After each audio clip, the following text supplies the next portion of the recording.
5 years of war, that reduced the city to rubble. Japan launched 4 major attacks on Changsha between 1939 and 1944. The area was known as China's Ninth War Zone during the Anti-Fascist War.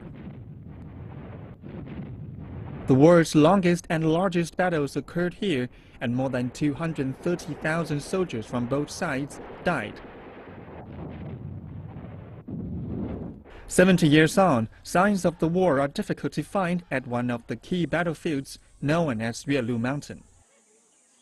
This cave served as then command post of the Ninth War Zone headquarters. From September 1939 to January 1942, Chinese troops fought 3 campaigns against Japanese invaders. Under the command of General Xue Yue, commander of the Ninth War Zone, Chinese troops made active defenses and won great victories over Japanese invaders. Especially in the Third Changsha campaign, when the Chinese army killed or wounded more than 56,000 Japanese soldiers. Liu JUNMING is now 95 years old. He was a chief radio officer in the Ninth War Zone, responsible for patching radio communications from Changsha to the Kuomintang government's wartime headquarters in Chongqing. But it wasn't easy.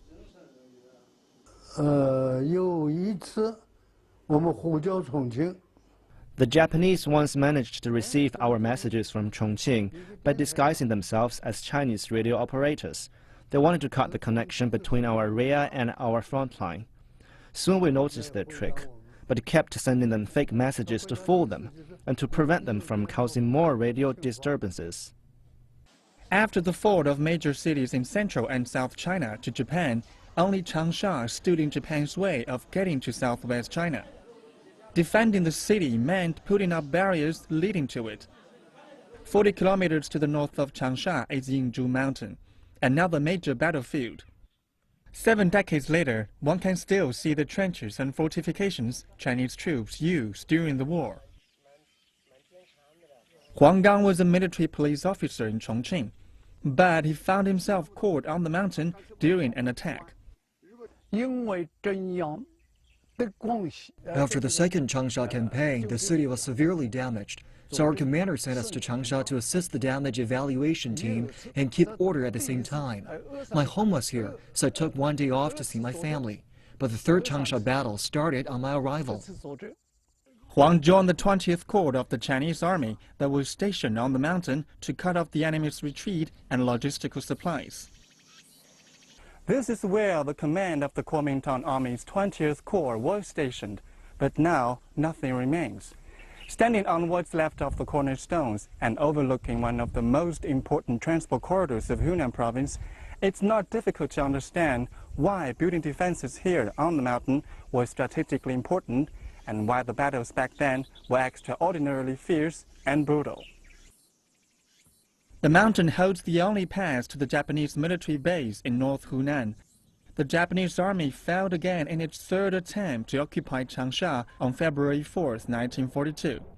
It was retreating north, going through Yingzhou Mountain, when the 20th Corps of the Chinese army attacked and fended off Japan's reinforcements as it annihilated the notorious Yamazaki Brigade. More than 2,000 Japanese soldiers were killed in the attack. Japan struck again 2 years later, and this time it succeeded in occupying Changsha. HUANG retreated to Guangxi province, while Liu JUNMING was badly wounded. We were attacked by Japanese fighter planes when we retreated southwards. After the attack, I found 2 radio operators lying beside me who were killed. I was about to stand up to bury their bodies, but I found my legs were wet. I checked my legs again, and I saw that a bullet almost penetrated my right thigh. Liu was lucky to survive. He chose to settle in Changsha after the war. Hundreds of thousands of others, however, died defending China, the ultimate act of patriotism and a critical part of modern China's history. Tambo CCTV, Changsha, Hunan Province.